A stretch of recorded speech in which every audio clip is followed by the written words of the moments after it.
Bueno, y sobre este mismo tema estamos ya en compañía de nuestros invitados del día de hoy, el general de retiro Octavio Salazar, ex ministro del Interior, Carlos Tubino, que ha sido jefe del Comando Político Militar en una zona de emergencia, en la zona de Pucallpa, ¿es así? Ucayali, ¿no es cierto? Los hemos invitado básicamente en su calidad de ex hombre de armas que han enfrentado el problema del narcoterrorismo, digamos, en su momento, más que como congresista, porque ahora ambos son congresistas. Y la primera pregunta, hace poco estuvimos en una reunión, creo que conversando, yo le decía, ¿se están haciendo las cosas bien en el BRAE o no? Aparentemente no, porque todos los días vemos bajas en nuestro ejército y en nuestra policía. Bueno, esa es una buena pregunta, que indudablemente, si nosotros apreciamos,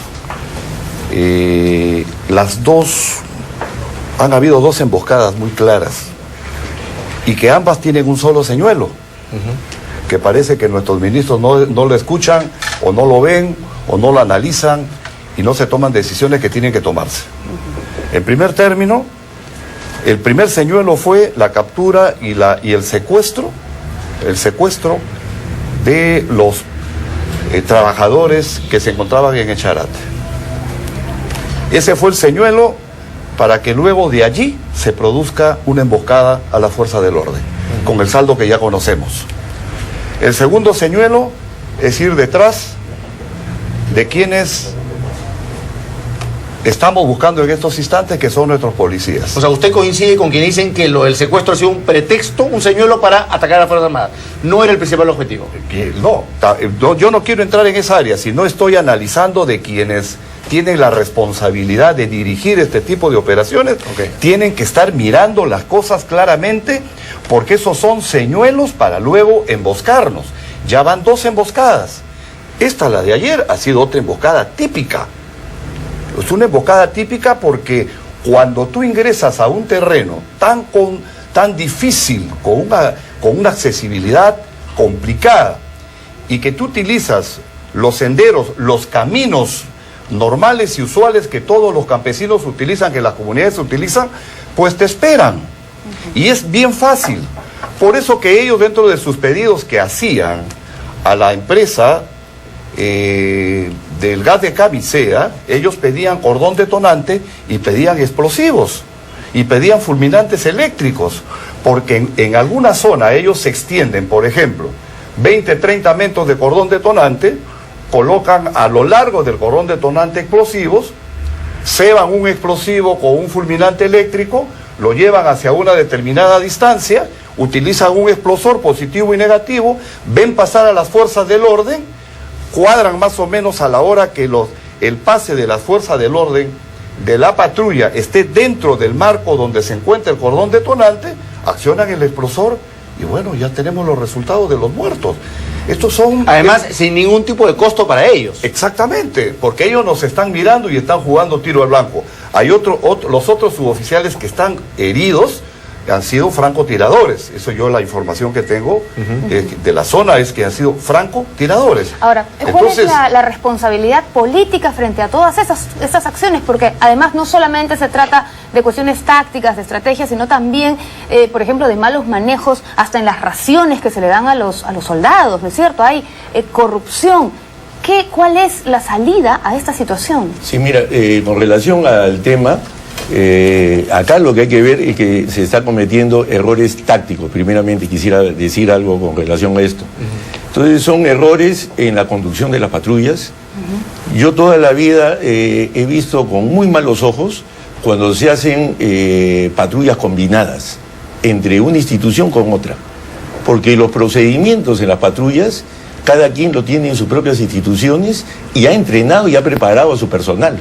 Pero cuando lo juntas, improviso, en este caso, un grupo policial con un grupo del ejército, entonces la reacción de esa patrulla ante una situación de emergencia no está entrenada. Y eso es un problema. Por más que haya comando único. Pero por supuesto, porque es un comando, pero con personal de dos instituciones, eso es muy complicado de... Tienen diferente preparación, etcétera. O sea, es un tema de entrenamiento táctico. Eso por un lado. Y por otro lado, lo que hay que insistir es que todo el personal que trabaja en el BRAE o que desempeña funciones en el BRAE tiene que recibir una instrucción previa, un entrenamiento y instrucción previa, y estamos planteando que se haga una escuela formal con instructores de las Fuerzas Armadas y la Policía Nacional. O sea, usted Nacional. plantea, congresista, ir hacia una especialización en el caso del BRAE. Por supuesto, porque Con, mira, con la participación de todas las instituciones. porque la mayoría que hace enfocadas son errores tácticos, y ya lo acaba de decir el general Salazar. En este tema, ¿qué sucede? Te preparan las emboscadas en las trochas, cuando eso está terminantemente prohibido, caminar en una trocha. Y mira, nosotros que hemos sido trochas. Nosotros que ya hemos sido formados en toda esa escuela de la guerra de Vietnam. Y entonces estaba en los cursos que hemos seguido, y algunos hemos tenido suerte de seguir algunos cursos especializados, estaba terminantemente prohibido. Mira, tú estabas de repente en Estados Unidos y en los ejercicios, tú te metías a una trocha, te regresaban a tu país, era una falta gravísima. Tú tienes que tener primero el entrenamiento físico, la preparación profesional para navegar en el terreno. Si no lo puedes hacer... La pregunta del mío, ¿por qué no se observa esa situación y por qué se insiste entonces en una estrategia que tiene, discúlpeme, años, y además con fracasos tan elocuentes? Es que hay un aspecto importante. Tú no puedes presionar, no puede haber presión por resultados. Quien dirige las operaciones en el BRAE es el que tiene que tomar las decisiones. Pero si vemos nosotros, nos atenemos a lo que el otro día dijo los dos ministros, ya viene la respuesta, ya estamos llegando, va a haber conflicto, va a haber tal cosa. Por favor, tranquilos. El político da las líneas rectoras para que un operativo se realice, pero el cómo, cuándo, dónde, por qué y para qué lo tiene que dar el jefe del que se encuentre en el lugar. Él es el que tiene que tomar las decisiones. No puede haber presiones políticas. La estrategia es la que tiene que ser una estrategia inteligente. Y como muy bien lo dice Carlos, hay errores en el tema táctico. Hay errores en el tema táctico que se están dando porque lamentablemente estamos yendo a la presión. Dejémoslo a quienes saben comandar estos temas. Los militares y los policías están preparados. Perfecto, dejémoslos a ellos. Pero no estemos en el tema de una presión que al fin y al cabo lo único que hacemos es presionar para que hayan muertos, para que nos embosquen cada vez más y busquemos resultados. ¿En base a qué? Se dice... La verdad, y para concluirte, ¿sí? En honor a la verdad, a mí me duele que familias militares y policiales estén de luto. Estamos llevando a cuestas todo el tema de este problema, que es un problema político, social y es un problema económico. Y la otra parte del problema es un problema, el problema militar policial. Pero esto es eminentemente político, social y económico. Y nosotros requerimos, por eso estamos insistiendo, de que tenga que ser un comando único. Tiene que haber una organización civil transitoria que sea la que aglutine todos los esfuerzos en esta lucha y que sea el que ejecute el presupuesto. Estamos viendo, por un lado el alcalde Charate, por otro lado está el alcalde de la Convención, por otro lado está el presidente regional del Cusco, por otro lado están las autoridades de Ayacucho.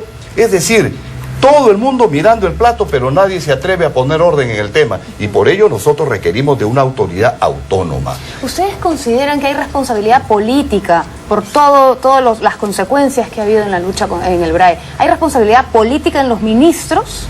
Se está hablando de cambio de ministros. Mira, en este tema, acá estamos viendo que las responsabilidades son tácticas.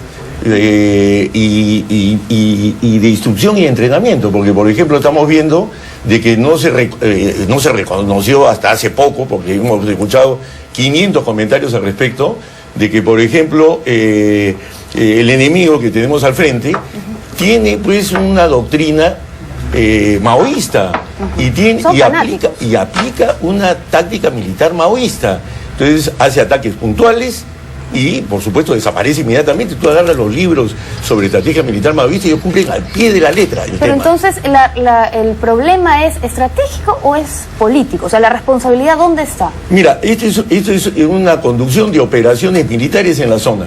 Yo creo que sí, porque tenemos una emboscada, muere una persona, desgraciadamente, o mueren nuestros militares o policías, y que eso signifique inmediatamente la renuncia de un ministro, personalmente no creo que tenga que hacerse eso porque damos Pero una no señal. no puede estar pasando, hace poco, por ejemplo, ustedes han aprobado en el Congreso un incremento de presupuesto de 1.300 millones de soles que supuestamente iban hacia el tema del BRAE, ¿no? Eso es lo que se había entendido. Y esperemos que sea eso. Ojalá que sea así. Porque algo se comentó en ese día que hemos discutido, que era para comprar tanques. Ojalá, pues que Bueno, eso no, bueno, el dinero pero no se más allá de que, distraiga pero si se aprueba el presupuesto, los ministros tienen los recursos para el BRAE, pero la estrategia está mal diseñada, la responsabilidad de los ministros, no del jefe operativo Claro, de la zona. Pero hay que ver cómo se va a emplear ese presupuesto. Yo creo que hoy día el país reclama de que se hagan las cosas bien, que se invierta bien el dinero, porque estos elementos terroristas, ellos tienen superioridad frente a las Fuerzas Armadas y a la Policía Nacional en algunos lugares en conocimiento del terreno. Entonces nosotros tenemos que construir una sustancial ventaja tecnológica, porque nunca el que está sublevado contra el Estado va a estar en superioridad de condiciones sobre quien defiende al Estado. Para reiterar la idea, entonces hay un error grave estratégico de diagnóstico del problema y por tanto del esquema táctico. Ese es el tema de fondo. La pregunta que los peruanos nos hacemos es: ¿por qué estamos tantos años en lo mismo y no se cambia ese modelo de acción? Porque hay decisiones que tomar, por ejemplo, en el tema táctico. Vamos en el área de operaciones hay zonas inhóspitas. Entonces, ¿qué esperamos en usar a la Fuerza Aérea y conducir un apoyo de fuego? ¿Cómo se debe hacer una reacción ante una emboscada, por ejemplo? Se produce una emboscada. Inmediatamente, y así nos enseñaron a nosotros, hago un pedido de fuego y pues viene un avión y bombardea la zona a 200 metros mío. Esa es la capacidad que tienes que tener profesional y táctica. Pero si tú no eres capaz de hacer eso, entonces tienes una gran limitación, porque no sabes ni de dónde te disparan. Para eso necesitamos nosotros, indudablemente, tener las coordenadas exactas. Ah, claro. ¿Cómo está Apoyo ganando? tecnológico. ¿Cómo está avanzando Colombia en su problemática? ¿Acaso utilizan la infantería, ir caminando para ir a capturar delincuentes terroristas? No, señor. Ellos lo que están utilizando es avión espía, las fotografías, calor humano, ven dónde están, sacan las coordenadas y es ahí donde se va y se bombardea. Exactamente lo que pasó con el Mono Jojoy, lo que pasó con Raúl Chávez, exactamente lo que hicieron. Bombardean, bajan, insertan patrullas y recogen todo lo que en esos instantes se ha realizado con relación a esta incursión. Bien. Entonces, eso es lo que tenemos que hacer, porque estamos aquí verdaderamente, y escucho a varios comentaristas y personas que, disculpen, cada cosa tiene su lugar y cada cosa tiene sus opinólogos.